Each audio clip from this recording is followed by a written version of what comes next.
Hello बच्चों, हम लोग पिछले वीडियो में क्लास 9 में इकोनॉमिक्स पढ़े थे। आज हम लोग इकोनॉमिक्स ही पढ़ने वाले हैं।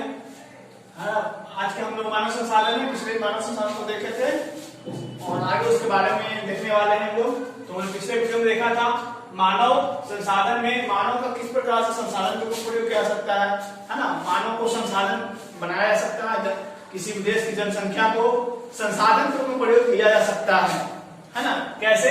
तो मानव को विकसित करके यानी मानवीय संसाधनों में क्या करना है, निवेश करना है, जिससे क्या करके क्या होगा, निवेश क्या होगा, मानव का श्रम बढ़ेगा, उसकी गुणवत्ता बढ़ेगी, है ना, और उसकी उत्पादन क्षमता भी बढ़ जाएगी। ठीक है, तो हम लोग देखते हैं कि मानव पूंजी का निर्माण कैसे किया जाए।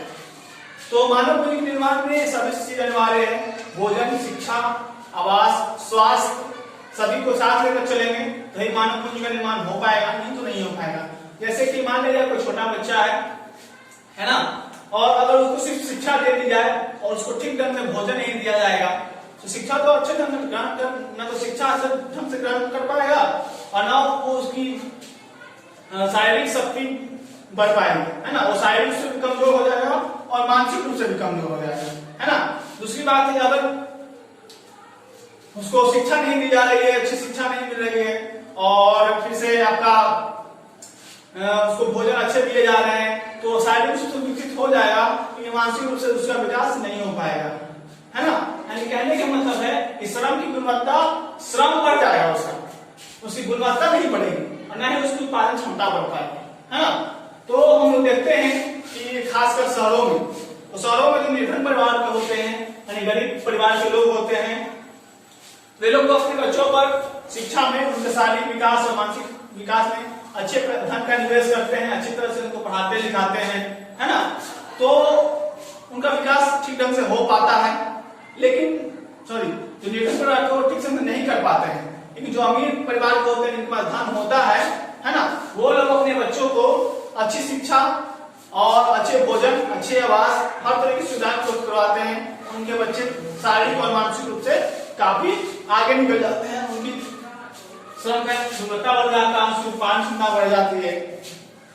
अगर गांव की बात कर ली जाए तो गांव में क्या होता है, अधिकतर बच्चे कुपोषण का शिकार होते हैं। कुपोषण का शिकार इसलिए होते हैं क्योंकि उनमें जागरूकता नहीं होती है, बच्चों को कैसे खिलाना है, कैसे पिलाना है ना, किस तरह की शिक्षा प्रदान करना है, और उस तरह की शिक्षा की व्यवस्था भी नहीं होती है, जिसके कारण गांव के अधिकतर बच्चों कुपोषण का शिकार हो जाते हैं। अच्छे अस्पताल की व्यवस्था नहीं होने के कारण वे लोग कुपोषण का शिकार हो जाते हैं। स्वतंत्रता के पहले जब हमारा देश गुलाम था, उस समय हमारे देश में जो थे वो मानव विकास काफी धीमा था। यानी कहने का मतलब है कि अंग्रेज लोग मानव विकास पर ज्यादा ध्यान नहीं देते थे, वो अपने विकास पर ध्यान देते थे। भारतीय लोग पर विकास पर ध्यान नहीं दिया करते थे। लेकिन जब हमारा देश आजाद हो गया तो हमारी सरकार ने मानवीय विकास पर ध्यान दिया और जिससे क्या हो गया, मानव पूंजी निर्माण में, है ना, बढ़ोतरी होने लगा। जैसा कि हम डाटा के अनुसार देख सकते हैं किस प्रकार हमारा देश का वृद्धि हुआ। जैसे देखिएगा, जब हमारा देश आजाद हुआ था जब पहली जनगणना करवाई गई थी 1951 में, तो 51 की जनगणना हुई थी, उसमें लोग जीने की औसत आयु 32.17 थी। लगभग कहने का मतलब एक औसत आयु है, किसी एक आदमी का जीवन काल नहीं है। यानी बहुत सारे लोग का सर्वे किया गया और सबको मिलाकर एक जीवन का निर्धारण औसत आया कि पर आदमी 32.1 साल तक जिंदा रह सकता है। उसी का मतलब है उसके जीने की औसत आयु। साक्षरता दर, उसमें के लोग की साक्षरता दर काफी कम थी, यानी बहुत कम ही लोग ऐसे थे जो पढ़े लिखे थे, यानी साक्षर थे। साक्षर कहने का मतलब होता है पढ़ा लिखा सिर्फ होना, सिर्फ पढ़ना और लिखना जानना, उससे अधिक कुछ नहीं जानना, वे लोग साक्षर कराते हैं। यहाँ साक्षरता दर की बात की जा रही है, ये साक्षरता दर भी काफी कम था। कहने का मतलब जब साक्षरता दर इतना कम है तो शिक्षित लोग भी बहुत ज्यादा ही कम मात्रा में होंगे। आगे देखते हैं जन्म दर, तो जन्म दर भी काफी कम थी, 39.9% जन्म दर था, है ना। मृत्यु दर भी काफी अधिक थी, लगभग 27.4%। कहने का मतलब है कि जन्म दर और मृत्यु दर ज्यादा का अंतर नहीं था, थोड़ा बहुत का अंतर था। उसके बाद शिशु मृत्यु दर, तो शिशु मृत्यु दर में लगभग 1000 लोगों में 1000 बच्चों का जन्म होता था, जिसमें कुछ 46 लोगों की मतलब 86 बच्चे मर जाते थे, यानी शिशु मृत्यु दर भी काफी अधिक थी। 93-94 के आधार पर उनकी प्रति व्यक्ति आय लगभग सालाना 3687 रुपए था, ठीक है। लेकिन समय बढ़ता गया, उनकी आय बढ़ोतरी होते चला गया।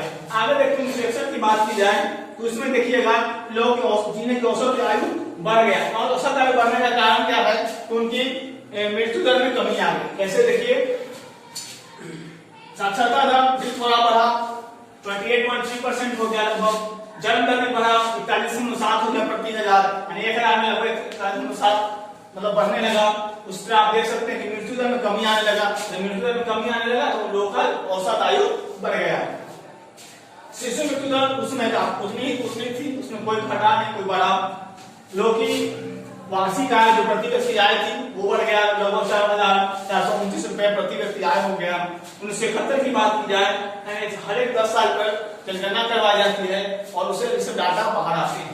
देख सकते हैं हम लोग कि लोग की औसत आयु 45.6 हो गया, है ना।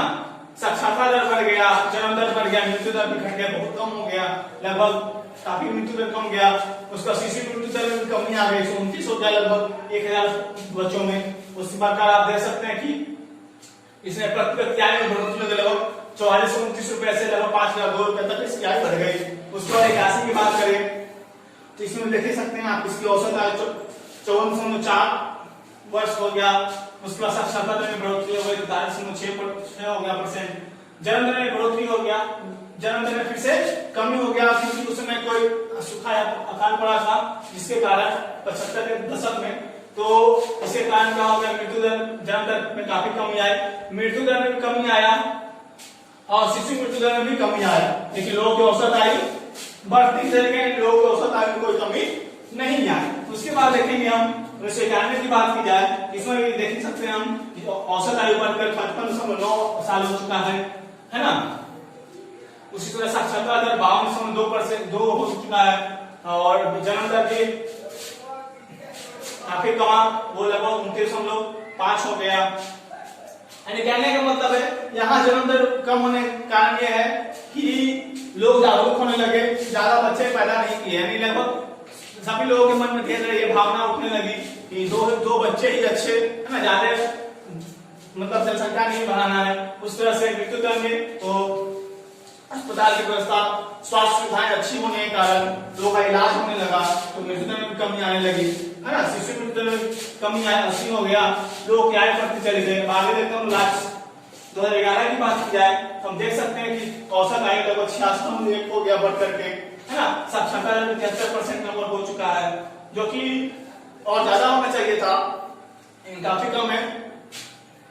जन्म दर में भी कमी आई, मृत्यु दर भी कमी हो गया, शिशु मृत्यु दर में कमी आई, और लोग यार लगभग 24,681 तक पहुंच गया। लेकिन एक बात इसमें देखने का है कि लोगों की आय तो बढ़ गई, साक्षरता दर भी बढ़ा, लेकिन हमारा देश के बाद बहुत से ऐसे देश थे जो आजाद हुए थे। हम तो उनसे पहले हम आजाद हुए हैं, क्योंकि हमसे बाद में बहुत सारे ऐसे देश थे, तो जैसे जापान है, कोरिया है ना, ये सब देश बाद में आजाद हुआ है ना। और जहां जापान की बात की जाए तो जापान पर तो 2 बम भी गिराए गए थे परमाणु, जिससे वो काफी तहस नहस हो चुका था। फिर भी उसने काफी कम समय में अपने आप को काफी संभाला, अपने देश का जनसंख्या बढ़ा लिया, साक्षरता दर भी बढ़ा लिया, जन्म दर को भी ठीक ठाक कर लिया, मृत्यु दर को भी कम कर लिया, प्रति व्यक्ति आय को भी बढ़ा दिया। बट हमारे देश में ऐसा नहीं हुआ, हम उससे पहले आजाद हुए हैं, हमारा देश उससे ज्यादा अच्छी कंडीशन में था, फिर भी हम उतना तरक्की नहीं कर पाए। हमारे देश में सिर्फ जनसंख्या बढ़ा है, तो सिर्फ हमारे देश में जनसंख्या बढ़ी है, और जनसंख्या के मुकाबले मानव संसाधनों का प्रयोग नहीं होता है ना। हमारे देश में सिर्फ क्या बढ़ी, जनसंख्या बढ़ी है। जिस प्रकार जनसंख्या बढ़ी है उस प्रकार हमारे लोगों का प्रति व्यक्ति आय का भी वृद्धि नहीं हुआ है। इसका कारण है कि जीडीपी काफी कम है हमारे देश का, और वो लोग जो देश हैं वो काफी संपन्न देश बन चुके हैं काफी कम समय में, है ना। तो देखिए, तो इस तरह से हमारे देश को विकास करने की आवश्यकता है, इस तरह उन लोगों ने अपने आप को किया है। चलिए हम लोग आगे देखते हैं, हमारा शैक्षणिक अनुसंधान और उसका विकास। भारत में और मानव विकास के निर्माण के लिए, मानव पूंजी के निर्माण के लिए, है ना, हर तरह की विकास का हर तरह का विकास किया जा रहा है। जैसे शैक्षणिक अनुसंधान, उसका विकास, शैक्षणिक अनुसंधान का विकास करना, है ना, शिक्षा की व्यवस्था का विकास करना। जैसे इस तरह से इस तरह का विकास करने के लिए बहुत सारी संस्थाओं का निर्माण किया गया। जैसे पहला है राष्ट्रीय शैक्षणिक अनुसंधान और प्रशिक्षण परिषद, national council of education research and training, NCERT. यानी कहने का मतलब है, इसका नाम आप लोग सुने होंगे एनसीईआरटी का। एक प्रकार का राज्य की संस्था है, शिक्षा व्यवस्था को सुधार लाने में और शिक्षण और प्रशिक्षण के कार्यों को सुधार लाने के लिए यह राज्य स्तर पर इसका निर्माण किया गया था, है ना, और आज भी यह कार्यरत है हमारे देश में। उसके बाद आता है राज्य शैक्षणिक अनुसंधान और प्रशिक्षण परिषद, state council of education research and training, SCERT, है ना। एससीईआरटी का फुल फॉर्म होता है state council of education research and training. एक तरह के राज्य स्तर की संस्था है जो प्रत्येक राज्य में स्थापित है, ठीक है। और ये राज्य स्तर की शिक्षण और प्रशिक्षण, है ना, सीखने और सिखाने का और उसमें विकास करने की, ये इसका निर्माण किया गया है। किसी भी राज्य की शिक्षा और उसके प्रशिक्षण में कैसे उसका विकास करवाना है, तो सारा डिसीजन ये करती है। सारी पुस्तकें जो शिक्षण सामग्री है ना, उसका ये निर्माण करती है। उसके बाद आता है विश्वविद्यालय अनुदान आयोग। तो ये आपका था हाई सेक्शन तक स्कूल, यानी हाई स्कूल तक ये देखती है, जो एनसीईआरटी है और एससीईआरटी, है ना। उसके बाद आता विश्वविद्यालय अनुदान आयोग, हाई उसके ऊपर वाले में हायर सेकेंडरी, यानी सेकेंडरी ऊपर वाले जो हम लोग ग्रेजुएशन किए करते हैं वो, तो ये विश्वविद्यालय मतलब ये उच्च शिक्षा का सुधार हेतु इसका निर्माण करवाया गया है ना। और ये होता है यूनिवर्सिटी ग्रांट्स कमीशन यूजीसी। जितने हमारे यहाँ कॉलेज हैं और विश्वविद्यालय हैं, सभी को इसका अनुदान प्राप्त है, यूजीसी का अनुदान प्राप्त है, तभी वो कॉलेज और विश्वविद्यालय को चलते हैं। और ये उच्च शिक्षा के लिए, इसका उच्च शिक्षा के विकास के लिए इसका निर्माण किया गया था। उसके बाद आता है भारतीय कृषि अनुसंधान परिषद, यानी Indian council of agriculture research. ये कृषि में विकास के लिए, यानी खेती में विकास के लिए, फसलों के विकास के लिए इसका निर्माण किया गया था। किस प्रकार फसलों का विकास हो, उत्पादन क्षमता बढ़ाई जाए, है ना, और किस तरह के खाद बीजों का प्रयोग किया जाए, इन सब पर ये रिसर्च करती है और लोगों को बताती है कि हमें किस तरह से खेती करना चाहिए, किस तरह से खाद बीज का प्रयोग करना चाहिए। ये उस पर अनुसंधान करती है, उस पर रिसर्च करती है। उसके बाद आता है भारतीय चिकित्सा अनुसंधान परिषद, यानी Indian council of medical research. इसका फुल इसका नाम है आईसीएमआर। इसका नाम आप लोग हार्ट ट्रांस सुने, बहुत सारे न्यूज में सब आया था। तो ये एक तरह का अनुसंधान परिषद है, एक तरह का विभाग है जो चिकित्सा संबंधी तत्वों पर रिसर्च करती है, उस पर अनुसंधान करती है ना। कौन सी दवाइयों का प्रयोग करना है हमारे भारतीय लोगों को, हमारे देश के लोगों को किस प्रकार की दवाइयों का प्रयोग करना है, किस प्रकार की चिकित्सा सेवा का उपयोग करना है, वो सभी पर ये रिसर्च करता है और लोगों को सलाह देता है ना, कि आप इसी का प्रयोग, इस चिकित्सा का लाभ ले सकते हैं, इसका प्रयोग कर सकते हैं। इसके बाद है भारतीय सामाजिक विज्ञान अनुसंधान परिषद, यानी Indian council of social science research, है ना। इसका नाम है ICSSR, यानी Indian council of social science research. इसका काम क्या है, यह भी एक प्रकार की संस्थान है, भारत सरकार द्वारा इसकी स्थापना की गई थी। और ये सोशल साइंस यानी भारतीय समाज में क्या क्या चल रहा है, समाज में कैसे विकास करवाया जाए, समाज सुधार के लिए इस विभाग का स्थापना किया गया था। और ये अपने वो समाज में जो चीज चल रही है ना, उसके विकास के लिए उस पर रिसर्च करती है और सरकार को ये सलाह देती है कि आप हमें ऐसा करना चाहिए, ठीक है। चलिए हम आते हैं बिहार की जनसंख्या और इसकी प्रमुख विशेषता। तो किसी भी देश की या किसी भी राज्य की जनसंख्या की अपनी विशेषता होती है, अपनी कमियां होती है ना। तो बिहार की कोई हाल है, बिहार की भी जनसंख्या दिन पर दिन बढ़ते चली जा रही है। और जब इस जनसंख्या का बड़े उत्पादन कार्य में लगा होता है तो जनसंख्या कार्यशील होती है, मानव संसाधन के रूप में कार्य करती है। लेकिन जनसंख्या का बढ़ना बहुत सारी समस्याओं को पैदा करता है ना, जैसे गरीबी, भुखमरी, बेकारी, बेरोजगारी, ये सब समस्याएं उत्पन्न हो जाती है, ज्यादा जनसंख्या अगर बढ़ जाती है। तो देखते हैं बिहार की जनसंख्या के बारे में। आकार और वृद्धि, इसका आकार कैसा है, इसकी वृद्धि कैसे हो रही है निरंतर आगे की ओर। तो बात करते हैं 2000 से पूर्व। 2000 से पूर्व कहने का मतलब है कि जब झारखंड बिहार के साथ था, तो झारखंड हमारा 1 नवंबर 2000 को बिहार से अलग हो जाता है। तो नवंबर 2000 में झारखंड के साथ जब बिहार की जो संख्या थी वो लगभग पूरे देश की कुल संख्या का 7.6% 62% था, है ना। पूरे देश की कुल संख्या का परसेंट पर निकाला जाए बिहार की संख्या था उस टाइम पे संख्या का 7.62% था, ठीक है। लेकिन जब 2011 में जब पूरा जनगणना हुई, हमारे देश में हर 10 साल में जनगणना की जाती है, तो 2000 के बाद 2001 में हुई थी, उसके बाद 2011 में जनसंख्या हुई, तो उसमें हमारे राज्य की कुल जनसंख्या 10.40 करोड़ था। कितना था? 10.40 करोड़, जिसमें पुरुष था 5,42,78,157 लगभग पुरुष है, और महिलाओं की संख्या 4,98,21,295 पुरुषों की संख्या थी। और यह जो जनसंख्या था वो देश की कुल जनसंख्या का लगभग 8.6% था, है ना। पहले कितना था? 2000 से पहले 7.62% था जब झारखंड और बिहार एक साथ थे। लेकिन जब 2000 में बिहार झारखंड अलग हो गया तो 2011 में जो बिहार की जो संख्या थी वो भारत की कुल जनसंख्या का लगभग 8.6% था, ठीक है। अब हम देखते हैं कि जनगणना यानी जनसंख्या के अनुसार इस प्रकार जनसंख्या बढ़ते गया, वार्षिक वृद्धि होते चला गया। वार्षिक वृद्धि यहाँ पर कहने का मतलब है कि 10 वर्षीय वार्षिक वृद्धि है, क्योंकि जनगणना हमारे यहाँ 10 सालों की होती है, उसी के आधार पर वार्षिक वृद्धि निकाला गया है। तो देखेंगे हम लोग, तो भारत की पहली जनगणना जो है 1951 के समय हुई थी, जब हमारे जवाहरलाल नेहरू प्रधानमंत्री थे। उस समय हमारे देश में पहली बार जनगणना करवाई गई। स्वतंत्र भारत की पहली बार जनगणना 1951 में हुई थी। उसके पहले जनगणना हो चुकी थी हमारे देश में ब्रिटिश के समय, लेकिन स्वतंत्रता प्राप्ति के बाद पहली जनगणना 1951 में हुई थी, जिसमें हमारे देश की कुल जनसंख्या जो जिसमें जनसंख्या था वो हमारा बिहार राज्य की जनसंख्या 3.87 करोड़ था, यानी जितना भी डाटा दिया गया है सब करोड़ में है ना। और उस समय की वार्षिक वृद्धि तो जो था वो लगभग 1% यानी 1.02% लगभग 1% के ही इक्वल में था, 1% के बराबर था।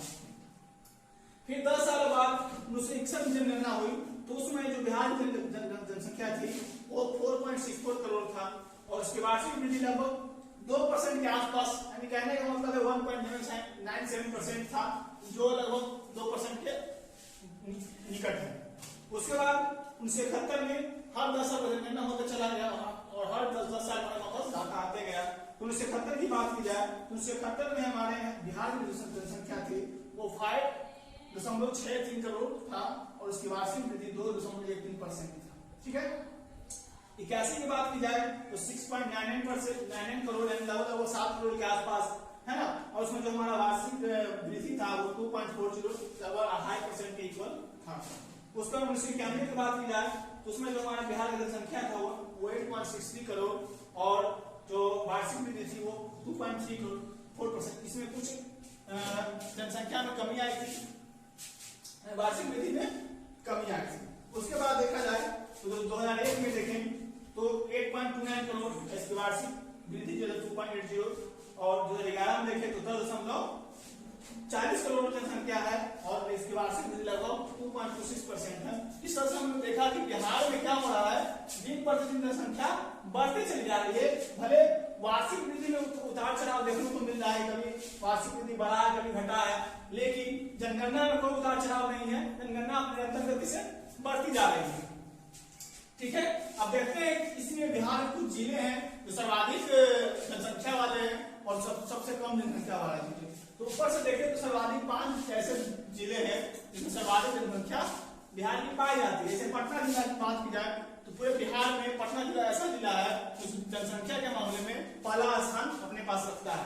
तो इसकी जो कुल जनसंख्या है वो लगभग 58,38,465 फिलहाल अभी इसकी जनसंख्या पटना जिले की। अब बढ़ गया होगा, 2011 का डाटा है, नया जनगणना हुआ नहीं है तो उसके बाद नया डाटा आएगा। पूर्वी चंपारण सेकंड नंबर पर रखता है अपना स्थान, वो दूसरे नंबर पर है जिसकी जनसंख्या 50,99,371 है। उसी तरह तीसरा स्थान मुजफ्फरपुर है जिसकी जनसंख्या 48,01,062 है। और चौथे स्थान मधुबनी है ना, इसकी जनसंख्या लगभग 44,87,379 है। और पांचवें नंबर हमारा गया जिला आता है जो कि 43,91,418 है ना।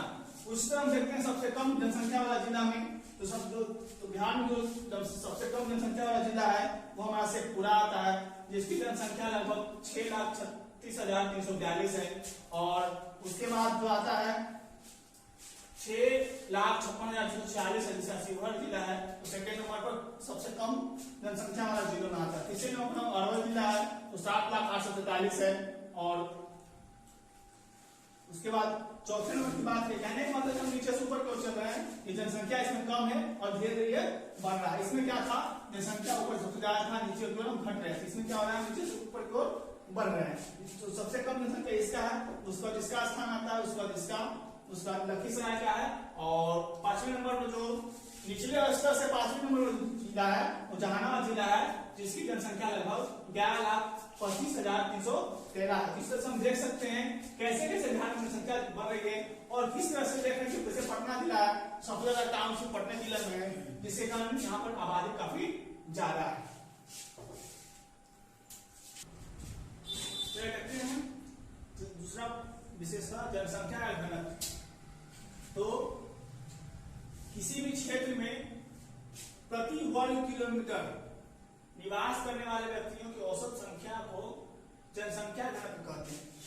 कहने का मतलब है कि 1000 वर्ग किलोमीटर 1000 किलोमीटर स्क्वायर पर कितना जनसंख्या रहता है। तो मान लीजिए कि 1000 में लगभग 100 लोग रहते हैं तो कितना आ जाएगा, कितना है उसका जनसंख्या घनत्व कितना है, 100 व्यक्ति है। कहने का मतलब है 1000 किलोमीटर स्क्वायर में 100 व्यक्ति रहते हैं तो उसका जनसंख्या घनत्व कितना है, 10 है। ठीक है, तो घनत्व कहने का मतलब है कि छोटे से जगह या किसी प्रकार की जगह में उसमें कितना भीड़ भाड़ है उसी को क्या कहते हैं, घनत्व कहते हैं। किसी भी क्षेत्र में उसमें कितने लोग रह रहे हैं उसको भाग में दिया जाए तो जनसंख्या घनत्व निकाल सकते हैं। तो बिहार की अगर बात की जाए तो बिहार में जनसंख्या घनत्व काफी अधिक है और पूरे भारत में जो सबसे अधिक जनसंख्या घनत्व वाला राज्य है वो बिहार है ना। तो देखते हैं 1901 में, तो 1901 में जो बिहार की घनत्व था, बिहार का जनसंख्या घनत्व वो लगभग 157 व्यक्ति प्रति वर्ग किलोमीटर था। यानी कहने का मतलब है कि 1000 किलोमीटर स्क्वायर की जमीन पर लगभग सिर्फ 157 लोग ही रहा करते थे, है ना। 1000 किलोमीटर स्क्वायर की जमीन पर 157 लोग रहते थे। ठीक है, 1951 में बढ़कर कितना हो गया, 222 हो गया। यानी 1000 कहने का मतलब है कि 222 यानी पहले 157 लोग रहते थे उसी जमीन पर, और क्या हो गया 1951 में क्या हो जाता है, ये बढ़कर 222 हो गया। उसके बाद 1981 में देखे तो 400 हो जाता है।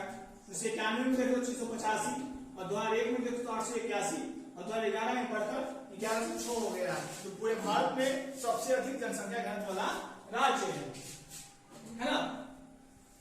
तो चलिए आते हैं अगले पर, तीसरे नंबर जनसंख्या घनत्व का क्षेत्रीय वितरण। तो हमारे बिहार में जो है जनसंख्या घनत्व का असमान वितरण है। कहीं पर जनसंख्या घनत्व ज्यादा है, कहीं पर कम है ना, सब जगह बराबर नहीं है। तो बात करें शिवहर जिला का, तो जनसंख्या घनत्व के मामले में बिहार में सबसे अधिक जनसंख्या घनत्व शिवहर जिला का है। तो उसके बाद दूसरा नंबर में पटना जिला आता है जिसका घनत्व 1823 है ना। दरभंगा जिला है जिसमें 1728 है। वैशाली जिला की बात करें 1717 और बेगूसराय की बात कर ले तो 1549। इसमें हम देख सकते हैं कि इन जिलों में जो जनसंख्या घनत्व है वो लगभग 1500 व्यक्ति से ज्यादा का जनसंख्या घनत्व है। कहने का मतलब है कि सभी जिलों में 1500 आदमी से ज्यादा रहते हैं उस सीमित क्षेत्र में।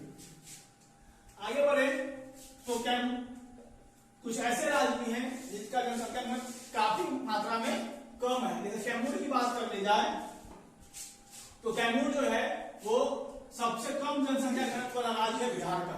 इसमें 488 लोग रहते हैं, है ना, प्रति वर्ग किलोमीटर की भूमि पर। उसी प्रकार जमुई सेकेंड नंबर पर आता है, इसका 568 है। बांका की बात कर जाए 74 है। पश्चिम चंपारण की बात कर ले जाए 753 है, और रोहतास की बात कर ले जाए तो 763 है। यानी कहने का मतलब है कि जितने भी जिले हैं, 5 जिला जो नीचे से है जनसंख्या घनत्व के मामले में, सबका लगभग 800 से जनसंख्या 800 से नीचे का ही डाटा है ना। और अभी फिलहाल 2011 की जनगणना के अनुसार जनसंख्या घनत्व है, अब 2021 में आ चुका है, दोबारा जनगणना होगा तो ये डाटा बदल सकता है ना। आते हैं चौथे नंबर पे, तो लिंगानुपात। लिंगानुपात क्या होता है, तो किसी भी देश या प्रदेश में स्त्री पुरुष का अनुपात क्या कहलाता है, लिंगानुपात कहलाता है। कहने का मतलब है कि 1000 पुरुषों पर स्त्रियों की संख्या कितनी है, उसको तो क्या कहते हैं, लिंगानुपात कहते हैं। और बिहार में इसकी स्थिति काफी खराब है ना। देख सकते हैं हम लोग कि 1000 पुरुषों पर मात्र 918 स्त्रियां हैं। यानी कहने का मतलब है कि जब 1000 पुरुष हैं तो लगभग 1000 के आसपास महिला होनी चाहिए थी, लेकिन काफी कम है। इससे क्या होता है, इसका प्रभाव राज्यों और जिलों के समाज में पड़ता है ना। लोगों का मानना है, कुछ लोगों का ऐसा मानना है कि स्त्रियों की कार्य क्षमता कम होती है ना, जिसके कारण समाज में इसका बुरा प्रभाव पड़ सकता है, उत्पादन क्षमता में इसका प्रभाव पड़ सकता है। अगर स्त्रियों की संख्या बढ़ जाएगी तो उत्पादन क्षमता घट सकती है जितना, क्योंकि लोगों का मानना है, कुछ लोगों का, सभी को नहीं कर सकते हैं, लेकिन कुछ लोगों का मानना ऐसा है कि स्त्रियों की कार्य क्षमता कम होती है, जिसके कारण उत्पादन क्षमता में कमी आ सकती है। चलिए आते हैं साक्षरता दर, लिटरेसी रेट। तो किसी भी राज्य या देश का लिटरेसी रेट बहुत ही मायने रखता है ना। जिस देश का या जिस राज्य का लिटरेसी रेट ज्यादा होता है तो वो राज्य ज्यादा संपन्न राज्य होता है, पढ़े लिखे शिक्षित राज्य होता है ना। और जिस राज्य का साक्षरता दर कम होता है वो असंपन्न होते हैं या फिर पढ़े लिखे कम होते हैं। यहाँ तो देखें बिहार की बात की जाए तो 2011 की जनगणना के अनुसार यहाँ ये कहा गया, साक्षर वह व्यक्ति है जो 7 वर्ष या उससे अधिक का व्यक्ति, कोई भी व्यक्ति किसी भाषा में पढ़ना लिखना जानता हो, उसे क्या कहेंगे हम, साक्षर। किसी रखा गया उसको, है ना। तो ये बिहार साक्षर उसको कहा जाता है, 7 वर्ष या उससे अधिक आयु का कोई भी व्यक्ति जो पढ़ना लिखना सिर्फ जानता हो, है ना, पढ़ना लिखना जानता हो, उसे हम क्या कहेंगे, साक्षर कहेंगे। बिहार की बात की जाए 1991 में इसकी साक्षरता दर कितना था, 12% था, और 91 में 38.48%, और 2001 में 47%, 2011 में 61.8% था। ठीक है, जिसमें महिला की साक्षरता दर 51.5% और पुरुष का 71.2% था। लेकिन यह जो बिहार का साक्षरता दर है वो राष्ट्रीय औसत साक्षरता दर से भी कम है। जो भारत का राष्ट्रीय औसत साक्षरता दर है वो लगभग 73% है, हमारे बिहार राज्य कितना है, 61.8% है, जो राष्ट्रीय औसत साक्षरता दर से भी काफी कम है। पुरुष और महिलाओं की बात करें जाए साक्षरता दर में, तो बिहार में महिला और पूरे भारत में महिलाओं की साक्षरता दर, बिहार में 51.5% है सिर्फ, और महिला पूरे भारत की बात कर ली जाए 64.6%। हम देख सकते हैं काफी हमको अंतर देखने को मिल रहा है। पुरुष की बात की जाए तो पुरुष में भी काफी अंतर है, बिहार का 71.2% है, और भारत की बात की जाए तो 80.9% है, जो हमारे पूरे साक्षरता दर या फिर महिला का साक्षरता दर या पुरुष का साक्षरता दर, दोनों में काफी डिफरेंस है। ये राष्ट्रीय साक्षरता दर का डाटा है और ये बिहार का डाटा है, तो देखने काफी हमको अंतर देखने को मिल रहा है। इससे हम अनुमान लगा सकते हैं कि बिहार हमारा कितना पिछड़ा हुआ राज्य है। उसके बाद बात करें जीवन प्रत्याशा का, तो जीवन प्रत्याशा उसको कहते हैं कि अलग अलग आयु वर्गों वालों में लोगों में अलग अलग आयु वर्गों वाले लोगों में मृत्यु दर को ध्यान में रखते हुए किसी बच्चे के जन्म से कितनी आयु तक वो जीवित रहता है, उसको क्या करते हैं, हम जीवन प्रत्याशा कहते हैं। कहने का मतलब जीवन काल, है ना, उसको जीवन काल कहते हैं या फिर जीवन प्रत्याशा कहते हैं। 1981 में जीवन प्रत्याशा लगभग 53% के आसपास था, है ना, और 2006 से लेकर 10 के बीच देखा जाए तो 65.8% हो गया।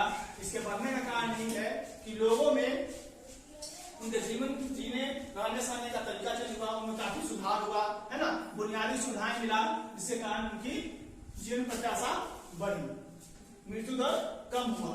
उसके बाद देखें आयु संरचना, तो देखें एज कॉम्पोजिशन, आयु संरचना उसको कहते हैं। इसमें आयु संरचना वो होता है जिसमें 15 वर्ष से कम और 60 वर्ष से अधिक वाले व्यक्ति को उसमें काउंट नहीं किया जाता है। देश की वैसी जनसंख्या जो कार्यशील जनसंख्या हो उसी को हमारे संरचना में रखते हैं, है ना। और इसकी 2011 की जनगणना के अनुसार कहते हैं तो बिहार में जो 14 वर्ष तक के लोग बच्चों की संख्या थी वो लोग 40% था और पूरे देश में 31% के आसपास था 14 वर्ष से कम आयु वाले बच्चों का। और बिहार में अगर 60 वर्ष से अधिक वाले की बात की जाए तो वो लगभग 7.79% था और पूरे देश की बात की जाए 8.95% था, है ना। इस तरह हम देख सकते हैं कि आज हमारा देश युवाओं का देश इसलिए कहा जाता है तो 2011 जनगणना के अनुसार हमारा लगभग 40% जो बच्चे थे आज युवा हो चुके हैं, इसलिए हमारे देश को युवाओं का देश कहा जाता है। चलिए आज की वीडियो में इतना ही, मिलेंगे फिर अगले वीडियो में, तब तक के लिए धन्यवाद, जय हिंद।